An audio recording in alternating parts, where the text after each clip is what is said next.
저는 그 나무 상자를 내려다보았습니다. 칠순 잔치 자리에서 시아버지가 제 발밑에 밀어놓으신 낡고 퇴색된 상자였어요. 20명이 넘는 친척들이 모인 자리에서요. 방금 전 큰형님과 둘째 형님께는 두툼한 흰 봉투를 두 손으로 건네시며 우리 집에 시집온 며느리들 고생 많았어 라고 말씀하셨던 그 시아버지가 저한테는 발로 툭 미시듯 상자를 밀어놓으시며 이렇게 말씀하셨습니다. 이거 버려줘. 어차피 쓸모없는 거야. 그 순간 거실이 조용해졌습니다.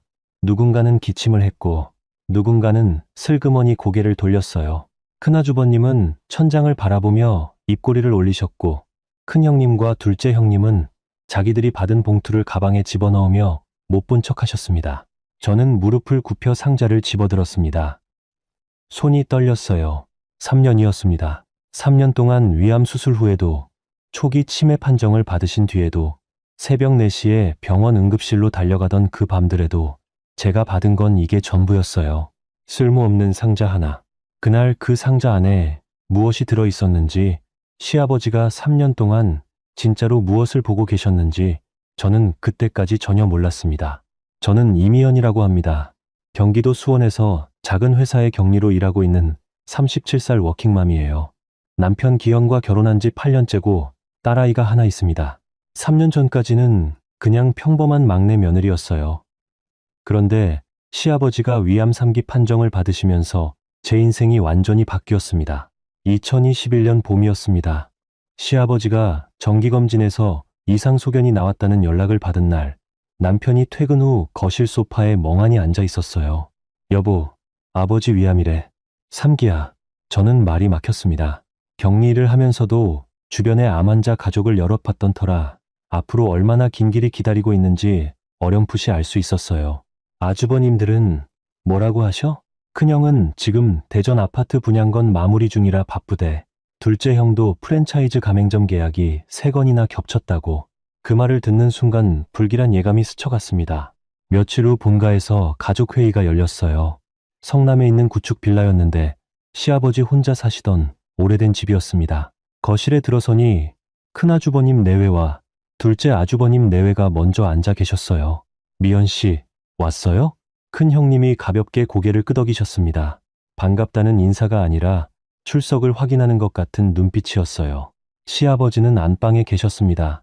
수술 날짜를 기다리면서도 꼿꼿이 허리를 펴고 앉아 계셨는데 눈빛이 유독 또렷하게 느껴졌어요. 그때는 그냥 그런가 보다 했습니다. 아버지 상태가 많이 안 좋으시니까 이제 누가 모실 건지 정해야죠. 큰아주버님이 먼저 말씀을 꺼내셨습니다. 형편이 되는 집에서 모셔야 하는 거 아닌가요? 남편이 조심스럽게 물었지만 그 말이 채 끝나기도 전에 둘째 아주버님이 손을 저으셨어요. 우리 집은 지금 리모델링 중이라 공간이 없어. 게다가 애들 학원이 셋이야. 셋. 경제적으로도 빠듯하고. 큰아주버님도 곧바로 이어받으셨습니다. 나도 지금 사업이 제일 바쁜 시기야. 그리고 미연 씨는 회계일 하잖아요. 병원비 계산이나 서류 같은 거 처리하기 편하지 않아요? 전문가가 모시는 게 낫지. 저는 그 말의 의미를 정확히 알아들었습니다. 격리 직원이 격리 처리하기 편하다는 게 무슨 논리인지 설명이 필요 없었어요. 저도 출퇴근하는 직장인인데요. 형님들, 서로 조금씩 나눠서 모시는 건 어떨까요? 그 말이 끝나자마자 거실이 묘하게 싸늘해졌습니다. 막내 집이 제일 가깝잖아요. 아버지 병원도 수원이 더 편하고 우리가 형편대로 병원비는 나눠서 내면 되죠. 큰아주버님이 결론을 내리셨고 거기서 가족회의는 끝났습니다. 제가 모신다. 병원비는 셋이 나눈다. 이렇게요. 하지만 집으로 돌아오는 차 안에서 저는 이미 알고 있었어요. 병원비 나눈다는 게 얼마나 공허한 말인지. 한 달 후 시아버지가 저희 집에 오셨습니다. 이사 당일 아주버님들은 오지 않으셨어요. 전화 한 통만 왔습니다. 미연 씨, 아버지 잘 부탁해요. 그렇게 제 3년이 시작되었습니다. 시아버지를 모시면서 가장 힘들었던 건 수술 후 회복 과정이 아니었어요. 위암 수술 후 식단 관리, 항암 부작용으로 오는 구역질, 새벽에 화장실 가시다 넘어지실까봐 불 켜두고 자던 밤들. 그것도 힘들었지만 진짜로 저를 지치게 한 건 아무도 모르는 곳에서 혼자 감당한다는 사실이었습니다. 항암 치료 3번째 주기가 지나고 나서 시아버지가 가끔 말씀이 뒤섞이기 시작하셨어요. 신경과 진료 결과 초기 치매 소견이 추가되었습니다. 저는 시댁 단톡방에 그 사실을 알렸어요. 큰아주버님이 답했습니다. 아이고, 미연 씨가 고생이 많네. 이번 주말에 한번 들를게. 그 주말에 아주버님은 오시지 않으셨습니다. 그 다음 주에도요. 병원 외래 진료가 있던 날이었어요. 대기실에서 진료를 기다리다가 우연히 큰아주버님과 마주쳤습니다. 부동산 일로 같은 병원에 볼 일이 있으셨던 모양이었어요. 아버지 상태 어때요? 큰아주버님이 물으셨습니다. 항암은 잘 버티고 계신데 치매 증상이 점점 심해지세요. 혼자 계시면 위험해서 낮에 요양보호사 쓰는 걸 알아보고 있어요. 그거 돈이 얼마나 드는데? 한 달에 150만 원에서 200만 원 사이예요. 형님들이 조금씩 나눠주시면 좋겠는데요. 큰아주버님이 인상을 찌푸리셨습니다. 우리도 지금 여유가 없어. 미연 씨가 격리일 하니까 월급도 나쁘지 않잖아요? 동생네가 모시는 거니까 기본 생활비는 거기서 나오는 거 아닌가? 저는 웃음이 나올 뻔했습니다. 울음인지 웃음인지 구분이 안 되는 그런 감정이었어요. 그나저나 아버지 통장이나 부동산 서류 같은 건 어디 있어요? 큰아주버님이 갑자기 물으셨습니다. 저는 모르는데요. 아버지가 직접 관리하세요. 같이 살면서 어떻게 몰라요? 혹시 따로 챙겨놓은 거 아니야? 그 말을 듣는 순간 머리에 열이 올랐습니다. 항암 후 식사도 못 드시는 아버지 옆에서 밤을 새운 날이 얼마나 많았는데 저한테 처음 하시는 말씀이 그거였어요. 나중에 분쟁 생기면 안 되니까. 큰아주버님이 덧붙이셨습니다. 저는 그날 병원 주차장에서 차 문을 닫고 한참을 앉아 있었습니다. 창밖으로 봄비가 내리고 있었어요. 아버지 재산이 얼마인지 저는 진짜로 알지 못했습니다. 관심도 없었어요. 그냥 우리한테 맡겨진 분이니까 제대로 모셔드려야 한다고 생각했을 뿐이었는데 그때부터였습니다. 저는 모든 지출을 기록하기 시작했어요. 메모장 앱을 열고 날짜, 병원명, 금액, 항목, 영수증은 전부 사진 찍어 폴더에 저장했습니다. 무의식적이었는데 지금 생각해보면 그 순간부터 제 안에 무언가가 조용히 준비를 시작한 것 같아요. 시간이 흘렀습니다. 치매 증상이 심해지면서 시아버지는 간혹 엉뚱한 말씀을 하시기도 하고 날짜를 헷갈려 하시기도 했어요. 그런데 이상하게 저는 가끔 시아버지의 눈빛이 흔들리지 않는다는 느낌을 받았습니다. 뭔가를 알고 계시는 것 같은, 관찰하시는 것 같은 눈빛이요. 그냥 착각이겠지 싶었어요. 아주버님들은 명절에만 오셨습니다. 오셔서 아버지 사진 몇 장 찍으시고 식사 자리에서 재산 얘기 꺼내시고 2시간이 채 안 돼서 떠나셨어요. 그러고 나서 가족 단톡방에는 사진이 올라왔습니다. 아버지랑 찍은 사진에 아버지 오래오래 건강하세요 같은 문구와 함께요. 댓글엔 항상 효자 효부 소리가 달렸습니다. 저는 그 댓글들을 볼 때마다 핸드폰을 엎어놓았어요. 작년 겨울 시아버지가 폐렴으로 응급실에 입원하셨습니다. 새벽 2시에 호흡이 가빠지셔서 119를 불렀어요. 응급실 의자에 앉아 아주버님들께 연락했는데 큰아주버님은 지금 너무 늦었다고 아침에 오겠다고 하셨습니다. 둘째 아주버님도 똑같았어요. 피곤하다고. 새벽 응급실에서 저는 혼자였습니다. 남편은 회사 출장 중이었고요. 산소 마스크를 쓰고 누워 계신 시아버지 손을 잡고 있는데 왜 내가 여기 있어야 하지? 라는 생각이 처음으로 들었습니다. 아버지가 퇴원하시고 2달쯤 지났을 때 시아버지의 칠순 잔치가 다가왔습니다. 형님들이 먼저 제안하셨어요. 크게 해드리자고요. 준비는 당연히 제 몫이었지만 잔치날 본가에는 친척 20여 명이 모였습니다. 저는 전날부터 음식을 준비했고 당일 새벽부터 상을 차렸어요. 시아버지는 흰 한복을 입고 안방에서 나오셨는데 그날따라 눈빛이 유독 선명하셨어요. 큰아주버님과 둘째 아주버님은 깨끗한 정장을 차려입고 오셨습니다. 도착하자마자 시아버지와 사진을 찍으셨어요. 큰아주버님 아이가 사진을 찍고 인스타그램에 바로 올렸는데 해시태그가 붙어 있었습니다. 효도, 칠순 아버지 사랑. 잔치가 어느 정도 무르익었을 때 시아버지가 조용히 말씀하셨습니다. 다들 잠깐만 봐. 친척들이 일제히 조용해졌습니다. 시아버지는 큰 형님과 둘째 형님을 앞으로 부르셨어요. 두 분이 자리에서 일어나 앞으로 나가셨습니다. 시아버지는 테이블 위에 있던 흰 봉투 2개를 각각 건네셨어요. 너희 둘이 이 집에 시집와서 고생이 많았어. 이거 보탰어. 봉투를 받은 두 분의 얼굴에 미소가 번졌습니다. 친척들이 웅성거렸어요. 얼마나 들었는지 묻는 소리도 들렸고, 역시 맏며느리 둘째 며느리는 다르다는 말도 들렸어요. 나중에 알고 보니 각각 300만 원씩이었습니다. 그러고 나서 시아버지가 저를 쳐다보셨어요. 저는 가슴이 두근거렸습니다. 미연아, 시아버지가 저를 부르셨습니다. 저는 자리에서 일어나 앞으로 나갔어요. 시아버지는 발밑에 있던 낡은 나무 상자를 발끝으로 저쪽으로 밀어 놓으셨습니다. 못쓰게 된 서랍장 위에 늘 올려져 있던 페인트가 군데군데 벗겨진 그 상자였어요. 이거 버려줘. 어차피 쓸모없는 거야. 집구석에 오래 처박혀 있던 거니까. 친척들이 조용해졌습니다. 저는 얼어붙었어요. 무릎을 꿇고 상자를 집어드는 내 손이 떨리는 게 느껴졌습니다. 3년이 지나는 동안 한 번도 이런 식으로 서운한 감정을 드러낸 적이 없었는데 그날은 눈물이 나오려는 걸 참기가 너무 힘들었어요. 아버지, 제가 뭘 잘못했나요? 뭘 잘못하긴. 그냥 버리라는 거잖아. 시아버지의 목소리는 차가웠습니다. 저는 고개를 숙이고 상자를 안았습니다. 죄송합니다. 라고 말하고 돌아섰어요.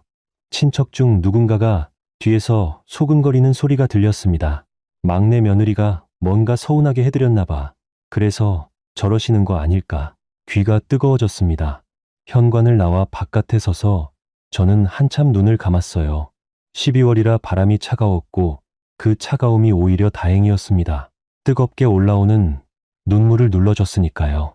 남편이 뒤따라 나왔습니다. 여보, 가자. 남편이 말했어요. 저는 대답하지 않고 먼저 걷기 시작했습니다. 차 안에서 내내 말이 없었어요. 남편도 뭐라고 말을 걸지 못했습니다. 집에 도착해서 상자를 현관 옆에 내려놓고 방에 들어가 침대에 누웠어요. 천장을 바라보다가 결국 일어났습니다.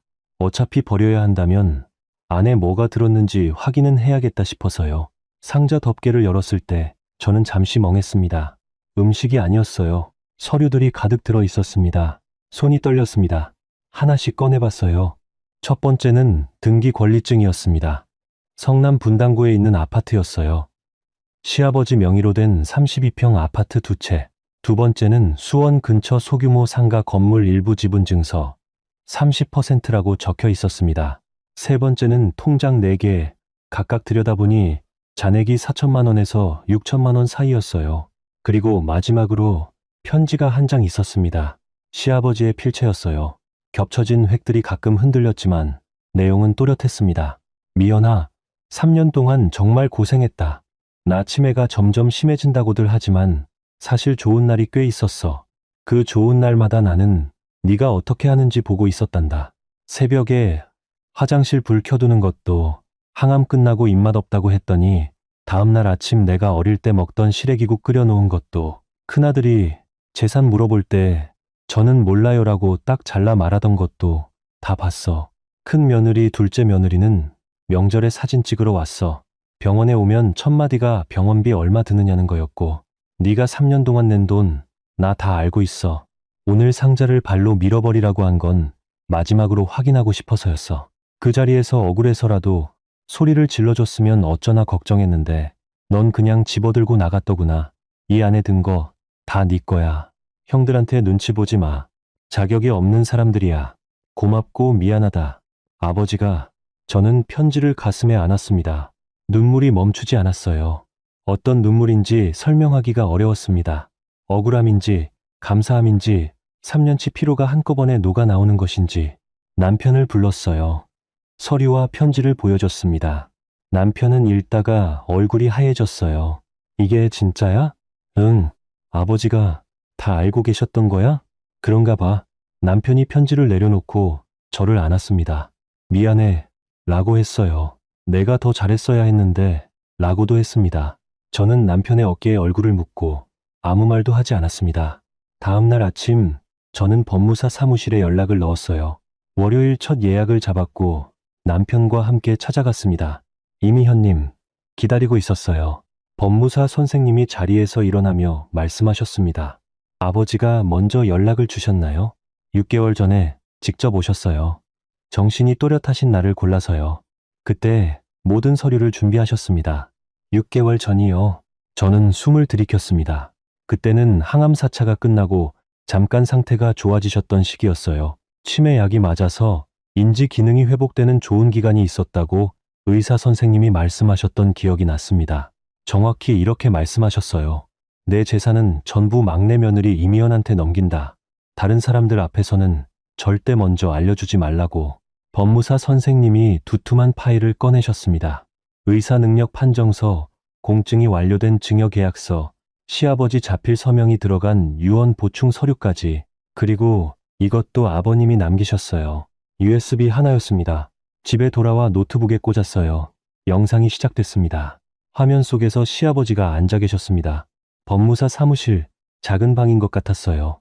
카메라를 똑바로 보시며 천천히 말씀하셨습니다. 나는 이미연 며느리한테 내 재산을 전부 주기로 결정했다. 이유는 단순해. 아픈 3년 동안 진심으로 곁에 있어준 건 그 애 하나였으니까. 큰아들, 둘째 아들은 명절 때 와서 사진 찍고 갔어. 병원비 한 번 보탠 적 없이 내 통장 어디 있느냐는 말은 수도 없이 했지. 미연이는 달랐어. 말 한마디 없이 새벽에 일어나 내 옆을 지켰고 형편이 빠듯할 텐데도 병원비를 자기 카드로 긁었어. 아무도 없는 데서 내 손 잡아주던 사람이야. 오늘 잔치에서 낡은 상자를 발로 밀어준 건 마지막 확인이었어. 친척들 다 보는 앞에서 그 모욕을 버텨내는지 보고 싶었거든. 그리고 걔는 버텨냈어. 이 영상은 내 진짜 의사 표현이고 정신이 맑은 상태에서 촬영한 거야. 이에 있는 사람은 법대로 해. 영상이 끝났습니다. 저는 화면을 한참 바라봤어요. 시아버지의 그 또렷한 눈빛이, 3년 동안 가끔 느꼈던 그 관찰하는 눈빛이 이제야 완전히 이해가 됐습니다. 그날 밤 시아버지가 돌아가셨다는 전화가 왔습니다. 본가에서 주무시다가 새벽에 조용히 가셨대요. 남편과 저는 바로 달려갔어요. 안방에 누워 계신 시아버지의 얼굴이 편안해 보였습니다. 저는 그 손을 잡았어요. 아버지, 고마워요. 손이 아직 온기가 남아 있었습니다. 장례는 5일장으로 치렀어요. 빈소에 큰아주버님과 둘째 아주버님이 오셔서 오열하셨습니다. 친척들 앞에서 통곡하며 마지막을 못 참게 했다고 하셨어요. 하지만 저는 알고 있었어요. 그분들이 진짜로 무엇을 걱정하고 계신지. 장례를 치른 지 일주일이 지나고 본가에서 유산 정리 자리가 마련됐습니다. 큰아주버님이 변호사를 데려오셨어요. 법적으로는 삼형제 균등 분배가 원칙입니다. 변호사가 말했습니다. 저는 조용히 앉아 있었습니다. 미연 씨, 아버지 통장이나 서류 어디 있어요? 큰아주버님이 저를 보시며 물었습니다. 모르겠는데요. 같이 살았잖아요. 어떻게 몰라요? 큰 형님 목소리가 높아졌습니다. 그때 저는 가방에서 상자를 꺼냈어요. 이거요? 아버지가 잔치날 저한테 버리라고 주신 거요. 열어보니까 이게 들어있었어요. 서류들을 테이블 위에 놓았습니다. 등기 권리증, 통장, 지분 증서. 큰아주버님이 손을 뻗어 집어들더니 얼굴이 굳어졌습니다. 이게 다 미연 씨 이름으로 돼 있어? 변호사가 서류를 검토하며 고개를 끄덕였습니다. 생전 증여 계약이 완료된 것으로 보입니다. 말도 안 돼. 아버지 치매였잖아요. 의사 능력이 없는 상태에서 한 건데. 둘째, 아주버님이 자리를 박차고 일어나셨습니다. 저는 또 다른 서류를 꺼냈습니다. 이게 증여 당시 의사 능력 판정서예요. 아버지가 정신이 또렷하실 때 직접 병원에서 검사 받으시고 공증인 앞에서 의사를 표현하셨어요. 날짜 보시면 6개월 전이에요. 변호사가 판정서를 들여다봤습니다. 이건 유효합니다. 조작이야. 미연 씨가 아버지 이용해서 만든 거라고. 큰 형님이 저를 쏘아보셨습니다. 저는 차분하게 대답했습니다. 조작이라는 증거 있으세요? 그럼 미연 씨는 증거 있어요? 3년 동안 아버지 제대로 모셨다는 거. 있어요. 저는 파일을 꺼냈습니다. 두꺼운 A사 파일이었어요. 3년치 병원비 영수증, 약값 영수증, 기저귀 구매 내역, 요양보호사 상담 내역, 외래 진료 동행 기록, 날짜별로 정리되어 있었습니다. 총 지출이 얼마예요? 변호사가 물었습니다. 7,200만 원이요. 제 카드 사용 내역이 다 있어요. 큰아주버님이 입을 다물었습니다. 그리고 이건 형님들의 입출금 내역이에요. 아버지가 직접 모아두셨더라고요. 두 번째 서류를 펼쳤습니다.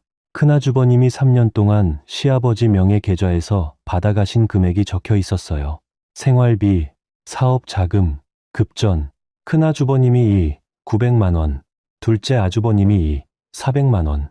병원비 지원액은 두 분 합쳐서 0원이었습니다. 그때 거실 문이 열렸습니다. 시아버지의 남동생 되시는 분, 그러니까 저는 시삼촌이라고 불렀던 분이 들어오셨어요. 내가 증인으로 왔어. 시삼촌은 테이블에 앉으시며 봉투를 꺼내셨습니다. 형이 6개월 전에 나한테 맡긴 게 있어. 진실 파일이라고 했어. 안에서 서류들이 나왔습니다. 첫 번째는 큰아주버님과 둘째 아주버님이 명절에 본가에 머문 시간 기록이었어요. 도착 시각과 출발 시각이 적혀 있었습니다. 평균 체류 시간이 2시간이 안 됐어요. 형편이 어렵다며 병원비는 못 낸다고 했는데 시삼촌이 서류를 가리키며 말씀하셨습니다. 이건 뭐야? 두 번째 서류에는 두 형님 내외가 SNS에 올린 여행 사진들이 인쇄되어 있었습니다. 제주도, 오사카, 발리, 항암 기간 중에 찍힌 것들이었어요. 우리 형이 다 캡처해 두더라고. 병원비는 못 내면서 해외여행은 갔더라고. 큰아주버님이 당황하셨습니다. 그건 회사 워크숍이었어. 워크숍이면 상관없어? 아버지가 얼마나 힘드셨는데. 시삼촌은 세 번째 파일을 펼치셨습니다. 녹취록이었어요. 형이 장례식장에서 몰래 녹음한 거야. 들어봐. 스피커에서 음성이 흘러나왔습니다. 아버지 돌아가시면 재산은 3등분이야. 당연히 미연 씨가 아무리 간병했어도 막내가 모시는 게 당연한 거잖아. 법대로 균등 분배 받아야지. 큰아주버님 목소리였습니다. 빈소에서 어머니 사진 앞에서 한 말이야. 그게 시삼촌이 말씀하셨습니다. 거실이 조용해졌습니다. 저는 마지막으로 USB를 꺼냈어요. 노트북에 꽂았습니다. 화면에 시아버지가 나타났습니다. 나는 이미연한테 내 재산 전부 준다. 이 결정에 이의 제기할 생각이라면 이 영상이 법정에서 뭘 할 수 있는지 생각해봐라. 내가 정신 멀쩡할 때 공증인 앞에서 직접 찍은 거다. 화면이 꺼졌습니다. 큰아주버님의 변호사가 모든 서류를 검토하더니 조용히 말했습니다. 소송을 제기하셔도 이길 가능성이 거의 없어 보입니다. 그건 우리가 판단해. 큰아주버님이 자리를 박차고 일어나셨습니다. 법원에서 봐요. 형님들은 그렇게 나가셨습니다. 남편이 저 옆에 앉아 제 손을 잡았어요. 여보, 잘했어. 저는 고개를 끄덕였습니다. 예상대로 소송이 들어왔습니다. 유류분 청구와 증여 무효 소송을 동시에 제기하셨어요. 저는 법무사 선생님과 함께 대응 서류를 준비했습니다. 법원 조정기일이 잡혔어요. 조정실에 들어가니 두 아주버님과 그분들 변호사가 앉아 있었습니다. 피신청인 측은 증여 무효를 주장하시는 거죠? 조정위원이 물었습니다. 증여 당시 피상속인의 의사 능력이 불분명했습니다. 큰아주버님 변호사가 말했어요. 의사 능력 판정서를 확인하세요. 조정위원이 서류를 내밀었습니다. 증여 당일 정신건강의학과 전문의가 판정한 기록입니다. 의사 능력 충분이라고 적혀 있네요. 그때 문이 열렸어요. 시삼촌이 들어오셨습니다. 그 옆에 흰머리가 성성한 분이 함께 계셨는데 시아버지와 30년 지기 친구분이라고 하셨습니다. 증인으로 왔어요. 그분이 말씀하셨습니다. 내가 형 마지막 6개월을 제일 자주 봤어. 정신이 흐릿한 날도 있었지만 맑은 날도 꽤 있었어요. 법무사 사무실 가던 날은 내가 직접 태워다 줬고 형이 뭘 하러 가는지 다 얘기해줬어요. 조정위원이 고개를 끄덕이며 기록하셨습니다. 저는 7,200만 원에 달하는 지출 내역 파일을 제출했습니다. 형님들의 입출금 내역과 나란히 놓았어요. 부양 의무를 이행하지 않은 채 부모 재산을 수령한 기록이 있고 실질 부양자가 과도한 비용을 단독 부담한 정황이 명확합니다. 조정위원이 말했습니다. 유류분 청구는 가능하지만 기여분과 특별 부양 비용을 제하면 청구액이 현저히 줄어들 수 있어요. 큰아주버님 변호사가 계산기를 두드리더니 표정이 굳어졌습니다. 유류분 계산 전에 기여분 7,200만 원을 공제하면 청구 가능 금액이 거의 없다는 거죠? 둘째, 아주버님이 낮게 말했습니다. 조정위원이 고개를 끄덕였습니다. 그렇습니다. 거실이 잠시 조용했습니다. 큰아주버님이 한숨을 쉬셨어요. 그리고 변호사와 낮게 뭔가를 이야기하더니 이렇게 말씀하셨습니다. 소송 취하할게요. 조정실을 나오는데 시삼촌이 제 손을 잡으셨어요. 미연아, 형이 항상 네 얘기를 했어. 저 애가 착한데 억울한 꼴을 당하면 안 된다고. 눈물이 났습니다. 그로부터 한 달 후 법무사 사무실에서 최종 서류를 받았습니다. 분당 아파트 2채, 수원 상가 지분, 통장 4개, 모두 제 이름으로 이전 완료. 축하드립니다. 이미현님. 저는 서류를 들고 밖으로 나왔습니다. 겨울 햇볕이 따뜻했어요. 남편에게 전화를 했습니다. 다 됐어. 수고했어, 여보. 이제 좀 쉬어. 저는 회사에 사직서를 냈습니다. 20년 가까이 남의 회사 격리를 하면서 숫자만 세다가 처음으로 내 숫자를 세고 싶다는 생각이 들었거든요. 분당 아파트 한 채를 팔아서 수원 광교 쪽에 작은 공간을 구했습니다. 북카페 겸 소규모 세무 상담 공간이에요. 혼자 일하는 프리랜서나 소상공인들이 저렴하게 장부 상담 받을 수 있는 곳으로 만들고 싶었어요. 이름은 기현이 지어줬습니다. 정원 같은 숫자들, 조금 어색하지만 좋았어요. 오픈 날 시삼촌이 화분을 들고 오셨습니다. 형이 좋아할 것 같다. 이런데 공간 한쪽 벽에 낡은 나무 상자를 올려두었습니다. 작은 명패도 하나 달았어요. 기억하는 것들. 손님들이 물어봤습니다. 저게 무슨 의미예요? 저는 웃으며 대답했어요. 제 인생을 바꾼 상자예요. 한 달쯤 지났을 때 큰아주버님과 둘째 아주버님이 가게를 찾아왔습니다. 두 분 모두 예전과 달리 조심스러운 걸음으로 들어오셨어요. 커피 2잔을 내드렸습니다.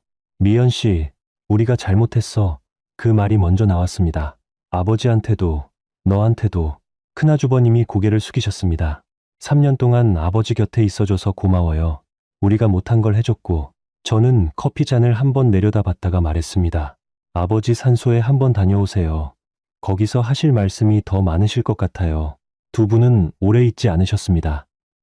나가시면서 둘째 아주버님이 작게 말씀하셨어요. 앞으로 연락 안 할게요. 그게 맞는 것 같아서. 저는 고개를 끄덕였습니다. 그날 저녁 문을 닫고 혼자 남았을 때 벽에 걸린 나무 상자를 바라봤습니다. 페인트가 벗겨지고 모서리가 닳고 아무 가치 없어 보이는 그 상자.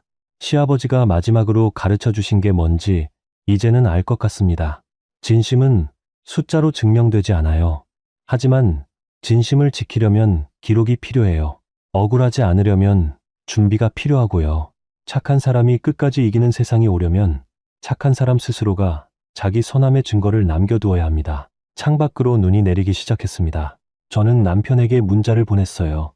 오늘 같이 집에 가자. 곧바로 답장이 왔습니다. 10분 뒤 도착. 저는 불을 끄고 코트를 걸쳤습니다. 문을 나서면서 상자를 한 번 더 돌아봤어요. 그 안에 아무것도 없지만 여전히 가득 찬 것 같았습니다. 아버지, 잘 지내고 있어요? 덕분에 당당하게 살고 있어요. 눈이 조용히 쌓이고 있었습니다.